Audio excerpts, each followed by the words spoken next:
La política es un campo que se presta admirablemente a la hipocresía. No es el único, pero quizás sí sea el terreno en el que más se use y se obtienen mejores réditos.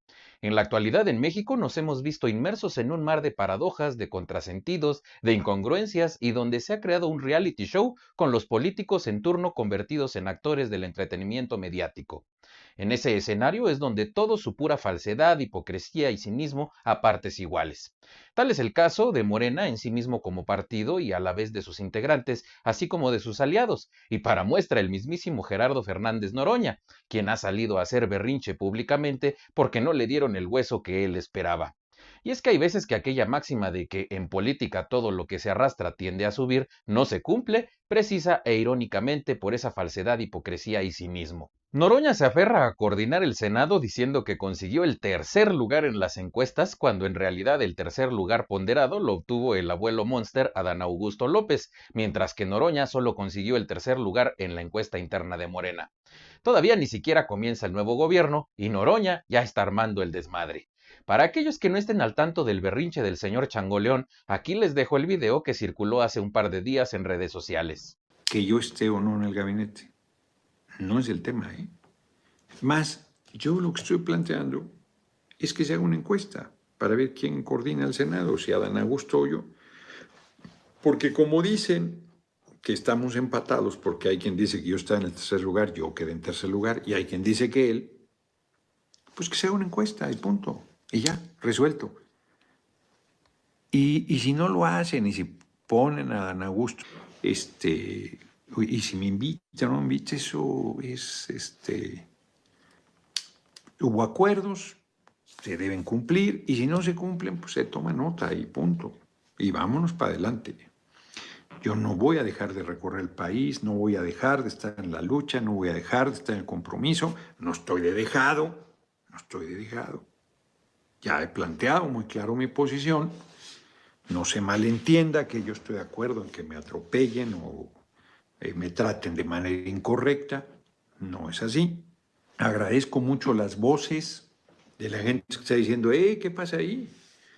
Porque es cierto que de repente dices, oye, cabrón, al sexto lugar lo mandas a coordinar la Cámara de Diputados a Monreal, con toda la mala fama, con todo el cuestionamiento, con toda la desconfianza que el pueblo y el movimiento le tiene, cabrón. Y va a coordinar la Cámara de Diputados. Quien quedó en cuarto lugar con todo lo que la campaña quiso, no voy a repetir, a coordinar el Senado. Marcelo, que regateó un tramo largo, el liderazgo de nuestra compañera virtual, compañera presidente Claudia Sheinbaum Pardo, Ricardo Jaramillo, a la Secretaría de Economía. Y yo, buenas tardes, que esté usted muy bien. A lo que la señora Claudia le contestó así. A ver, Gerardo Fernández Noroña es un compañero de primerísima. Entonces, Gerardo va a seguir jugando un papel muy importante en el movimiento de concientización, de formación. La gente quiere muchísimo a Gerardo. Y ya voy a platicar con él en su momento. Recuerden que él entró también a la encuesta por el PT. O sea, entramos Marcelo, todos somos parte del mismo movimiento, ¿no? Pero digamos, formalmente entraron Marcelo, Adán Augusto, Monreal y su servidora como parte de Morena. Entró Manuel Velasco por el Verde y Gerardo, que no es militante del PT, hay que decirlo, pero que ha sido diputado del PT, entró formalmente como, digamos, la propuesta del PT.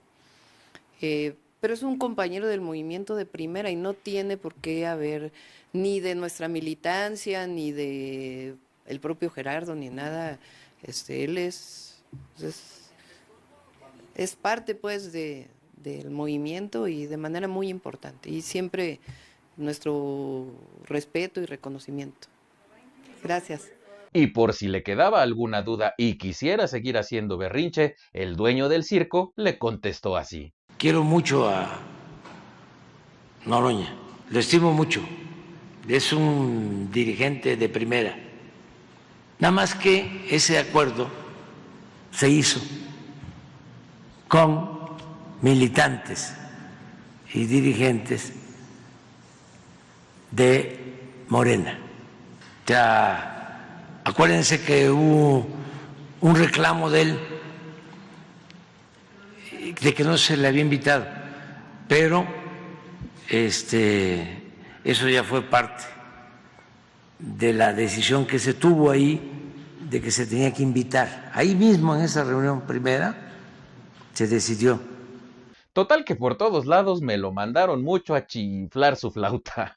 De verdad es hilarante cómo se destrozan entre ellos, como si realmente fuera algo que les caiga extraño o que les sorprenda. Pasan unos encima de otros sin importarles nada. Quizá por eso en su momento dejó plasmada esta belleza changoleón. El compañero presidente López Obrador es pendejo. En el ámbito de la política, la hipocresía es un componente más del arte de la simulación, y el cinismo es lo que le da sentido a la desvergüenza que estos personajes combinan con osadía y descaro. La hipocresía política, cuando se une al cinismo, siempre apunta hacia una complicidad manifiesta, ordenada y sociológicamente concertada, que repercute directa o indirectamente en la exaltación indiscriminada de la improbidad, de la práctica maliciosa y de la doble moral.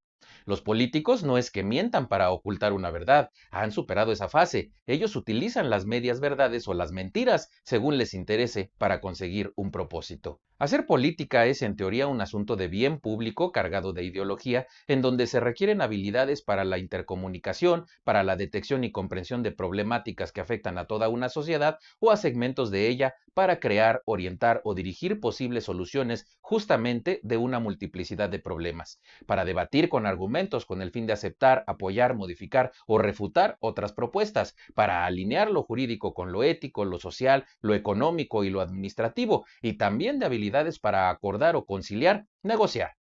Pero en la práctica, esto no es así de lineal y definitivo, ya que la política la hace el individuo, quien de manera usual, o sea, frecuentemente y primordial, responde antes que nada a sus propios pensamientos, necesidades, percepciones, aspiraciones, ambiciones, virtudes, defectos, conocimientos, desconocimientos, etc. Por lo que lo teórico se desvirtúa precisamente una vez que lo aplica el individuo, teniendo como resultado que la mayoría de quienes hacen política la hacen en buena medida esperando resultados que satisfagan los intereses individuales o propios y quizás simultáneamente o después los intereses de grupo, si el grupo desde donde se hace política está en concordancia con lo que ese individuo espera para sí mismo, ya sea para el corto o mediano plazo. De este modo tenemos que, mayormente, no puede haber política limpia y perfecta, sino frecuentemente todo lo contrario, o sea, sucia. ¿Quién se beneficia? En teoría todos o muchos, en la práctica no siempre todos ni muchos. Por eso el porro trasnochado se quedó sin hueso. Miren qué cosa tan preciosa me encontré en la red. Estamos aquí con Gerardo, que no se ha bañado casi en un mes. Y quiere hueso. Sí, solo me faltó el zacate. Pero vamos a comprar Rosa Venus, bañadito tras el hueso. Exacto. La política es sucia cuando hay corrupción entre lo que se dice y lo que se hace.